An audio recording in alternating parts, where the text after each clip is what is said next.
Hey, so I am going to make another video about the importance of a good quality sleep and your hair health and hair growth. So in my first video, I kind of talked about some nutritional supplements that you can take. For those who missed the first video, they were holy basil, GABA, and a probiotic that had ashwagandha.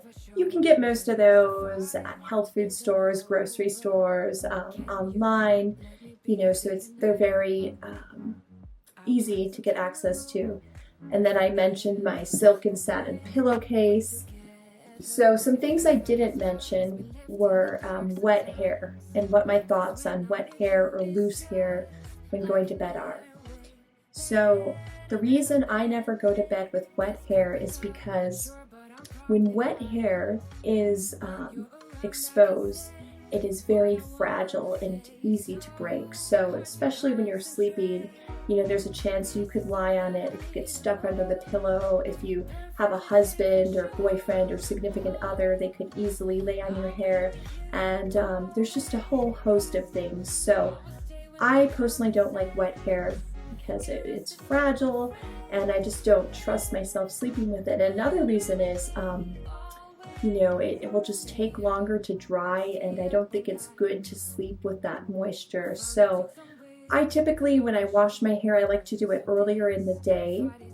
If it's still wet when it's time to go to bed, what I will do is I will sit in front of a portable fan, maybe watch a television program for a half hour or read. And it won't be completely dry. Like, it's okay to go to bed with damp hair, but not sopping wet hair, because it is just very fragile. And another thing is I don't like to sleep with it down, so I always sleep with it in a braid, and I'll just give it a good comb or brush, always to make sure there's less tangles.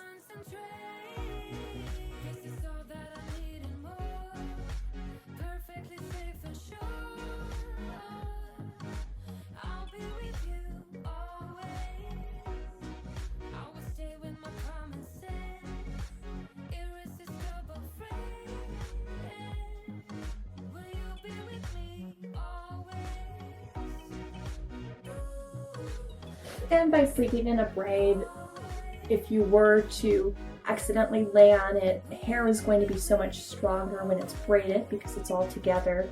And if your hair is damp, one of the good things about sleeping with a slightly damp braid is you will wake up with gorgeous braid waves. Because I have naturally straight hair, so and I don't use heat on it, so sometimes I will purposely go to bed with slightly damp hair and braid it so I get braid waves. And if you want more waves, you can do more braids and tighter. The more braids you have and the more tight they are, the more waves you're going to get. If you don't want braid waves, go to bed with dry hair and just do a very loose braid. And because hair is so long anyways, the waves won't last very long.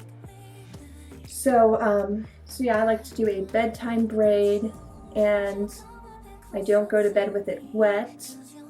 And those are just some things that you can do to protect your hair and ensure that your hair will be protected when you sleep.